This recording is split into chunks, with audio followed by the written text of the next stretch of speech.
अभी पिछले सूत्र में दूसरे नंबर पे थी कौन सी सिद्धि? औषधि सिद्धि दूसरे नंबर पे। तो जन्म सिद्धि तो पिछले जन्म की तपस्या से हो गई। अब जो औषधि सिद्धि है उसके संदर्भ में ये सूत्र है। जब हम औषधियां खाकर शरीर को अच्छा बनाते हैं, विशेष लाभ उठाते हैं, तो शरीर की स्थिति को सुधारते हैं, ये सिद्धि है। ये कैसे होती है? तो ये कह रहे हैं जात्यंतर परिणाम, औषधि आदि खाने पीने से हमारे शरीर में बहुत सारा परिवर्तन होता है।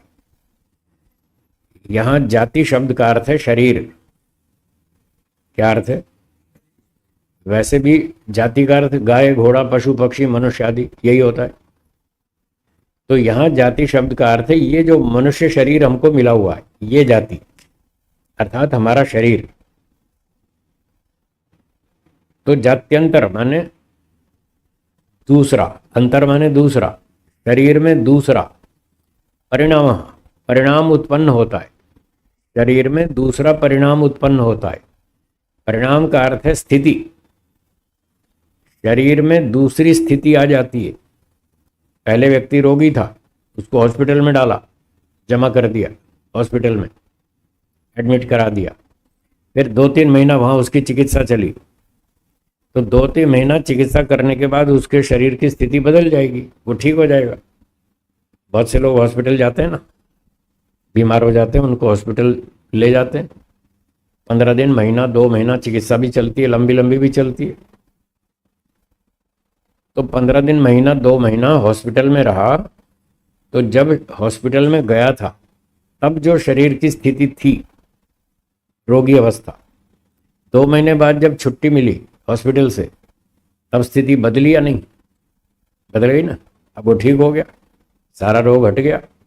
अब डॉक्टर साहब ने छुट्टी दे दी, जाओ अब घर जाओ और सामान्य जीवन जियो जैसे पहले जीते थे। तो जाते समय शरीर की स्थिति अलग थी, हॉस्पिटल से आते समय शरीर की स्थिति अलग है। यह है जात्यंतर परिणाम। कुछ लोग जाति का अर्थ, वो शरीर का अर्थ ये करते हैं कि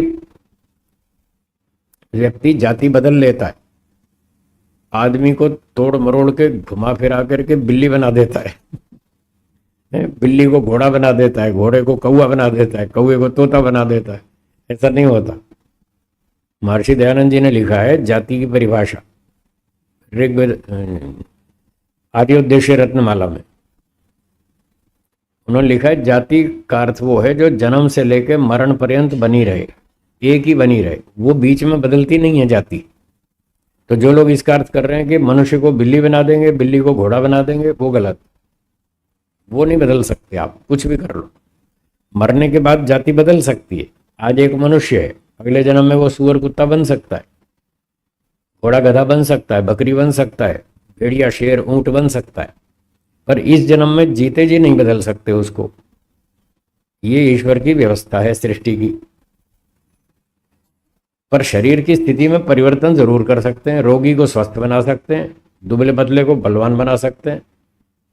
एक ऐसे दुबला पतला आदमी था, तो गया वैद्य जी के पास कि वैद्य जी मेरा शरीर बहुत दुबला है, दुर्बल है, मैं थोड़ा भार बढ़ाना चाहता हूँ, फिट होना चाहता हूँ, तो आप बताइए क्या करूं? तो वैद्य जी ने देखा इसको क्या है समस्या है, तो कुछ कमियां थी शरीर में, कुछ औषधियां खिलाई, 1 महीना ये दवाई खाओ फिर आपका शरीर शुद्ध हो जाएगा। आपका शरीर क्यों नहीं बढ़ रहा, उसमें कहाँ कमी है? कुछ बाधक कारण हैं जो आपके शरीर को बढ़ने नहीं दे रहे, आपका शरीर पुष्ट होने नहीं दे रहे। कुछ इसमें रोग के कारण हैं, रोग की स्थितियां हैं, पहले उनको ठीक करना पड़ेगा, शरीर का शोधन करना पड़ेगा, और फिर आप खाओगे पियोगे तो फिर आपका शरीर बढ़िया हो जाएगा। थोड़ा व्यायाम करना पड़ेगा, ब्रह्मचर्य का पालन करना पड़ेगा, रात को जल्दी सोना, सुबह जल्दी उठना, थोड़ी दिनचर्या ठीक करनी पड़ेगी। तो ऐसे कुछ काम बता दिए वैद्य जी ने, उसने पालन शुरू कर दिया। टाइम टेबल बना लिया, रात को जल्दी सोना 10 बजे, सुबह जल्दी उठना 4 साढ़े 4 बजे, फिर फ्रेश होकर के थोड़ा व्यायाम करना, फिर थोड़ा ध्यान करना, फिर हवन करना, फिर अच्छा शाकाहारी हल्का हल्का भोजन खाना, कुछ दवाइयाँ दे दी, ये दवाई खाओ। 2 महीना उसने पालन किया, उसके रोग की जो स्थिति थी वो ठीक हो गई। ये जात्यंतर परिणाम। तो जात्यंतर परिणाम शरीर की स्थिति में परिवर्तन हो जाता है। और फिर जो उसको खाने पीने को बताया, भाई घी खाओ, मिठाई खाओ, दूध पियो, मक्खन खाओ, मलाई खाओ, पराठा खाओ, ये खाओ, तो वो जो खा खा करके 6 महीने में तो फिट हो गया, मस्त हो गया, बढ़िया हो गया 6 महीने में, साल भर में। तो ये प्रकृति आपूरात। प्रकृति मतलब उपादान कारण, आपूरात प्रवेश होने से शरीर में, उपादान कारण प्रवेश होने से वो जात्यंतर परिणाम हो गया। पहले तो दवा खा के बीमारी को ठीक किया, रोग को दूर किया, और फिर घी दूध मक्खन मलाई, ये है प्रकृति, जो शरीर को मजबूत करने वाला उपादान है। घी दूध मक्खन मलाई मिठाई दाल रोटी सब्जी, ये है प्रकृति।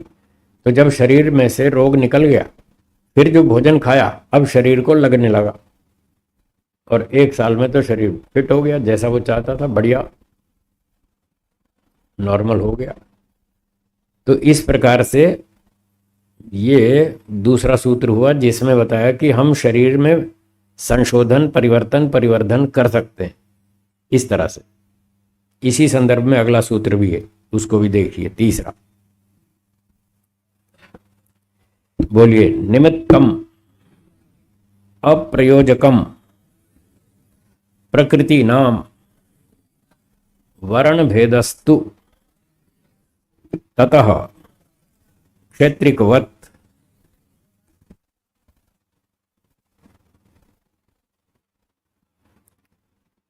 इसमें एक स्पष्टीकरण है, पिछले सूत्र के संदर्भ में एक स्पष्टीकरण बताया है कि ये जो हमने शरीर को अच्छा बना लिया, पुष्ट बना लिया, बलवान बना लिया, स्वस्थ बना लिया, इस कार्य में निमित्तम, जो निमित्त था, दवाई चिकित्सा, दवाई खाना, चिकित्सा करना, शोधन करना, ये जो सारा था इसका नाम है निमित्त, कारण, ये था कारण। तो ये जो आपने दवाई खाना, शरीर का शोधन करना आदि आदि जो ये क्रियाएं की, ये प्रकृति नाम अप्रयोजकम, ये घी दूध मक्खन मलाई को सीधा सीधा खींचकर शरीर में नहीं लाता। इसका रोल बता रहे हैं। इसका रोल क्या रहा? शरीर को अच्छा बलवान बनाने में, औषधि सिद्धि में इस औषधि का रोल क्या रहा? इसका रोल ये नहीं है कि ये घी दूध मक्खन मलाई को खींच लाया और शरीर को पुष्ट कर दिया। इसका रोल इतना नहीं है। तो फिर क्या है रोल? इसका रोल है वर्ण भेद, जो बीमारी थी उसको काटना। वर्ण भेद, जो बाधक था ना बीमारी शरीर में, जो शरीर को बढ़ने नहीं दे रही थी।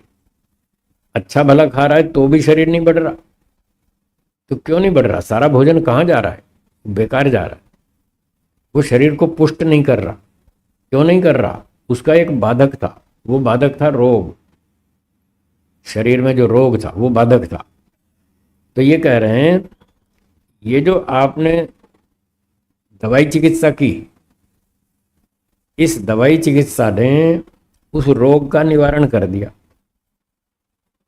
अब जब आपका शरीर ठीक हो गया, रोग हट गया, अब जो आप भोजन खाएंगे अब वो शरीर को लगेगा और शरीर को पुष्ट बलवान बना देगा। तो दवाई चिकित्सा से शरीर पुष्ट नहीं होता, ये कहना चाहते। दवाई चिकित्सा से तो बीमारी हटती है, बस इसका इतना काम। और बीमारी हटने के बाद फिर जो भी खाओ वो शरीर को बढ़िया बनाएगा, सीधी बात है। एक उदाहरण दिया है, क्षेत्रिकवत। क्षेत्रिक किसान को कहते हैं। क्षेत्र मतलब खेती, खेत खेत खेत, क्षेत्र मतलब खेत, और क्षेत्रिक खेती करने वाला किसान। आप में से किसी ने खेती की है ना? तो आपको पता होगा, खेत में बहुत सारी क्यारियां बना देते, और जब किसान क्यारी में पानी डालता है तो एक पानी की पाइप लगा दी एक क्यारी में, फिर वो क्यारी भर गई। अब दूसरी क्यारी में जब पानी डालना हो तो हाथ से उठा उठा के नहीं डालता, वो बीच में जो मेड़ होती है, मेड़, उसको काट देता है फावड़े से, उस मेड़ को काट देता है। बस फावड़े का काम इतना है, मेड़ को काट देना। अब मेड़ कट गई, अब पानी अपने आप जाएगा उधर दूसरी क्यारी में, हाँ या ना। इतनी मोटी बात तो आप भी जानते हैं, सब घरों में कोई कोई क्यारी लगाते ही हैं, छोटी छोटी फुलवारी लोग घरों में लगाते हैं। तो एक क्यारी से दूसरी क्यारी में जब पानी पहुंचाना होता है तो हाथ से उठा उठा के यूं नहीं डालते, या डब्बा भर भर के नहीं डालते। तो किसान क्या करता है, वो जो बाधा है मेड़, बस वो बाढ़ को काट देता है, मेड़ को, और फिर अपने आप पानी जाता रहता है। ठीक इसी तरह से जो दवाई है ये उस बाधक को, बीमारी को काट देती है, निकाल देती है शरीर से। फिर जो हम भोजन खाते हैं वो अपने आप शरीर को पुष्ट कर देता है और शरीर स्वस्थ बलवान हो जाता है। तो ये उदाहरण दिया। बोलिए ठीक है, स्पष्ट है ना, सरल है ना। हाँ, तो जैसे किसान बाधा को काट देता है और पानी फिर अपने आप दूसरी क्यारी में चलता रहता है, पानी के प्रेशर से वो दूसरी क्यारी में चला जाता है, ऐसे ही दवाई चिकित्सा उस बीमारी को काट देती है और भोजन फिर शरीर को पुष्ट बना देता है, बढ़िया स्वस्थ बलवान कर देता है।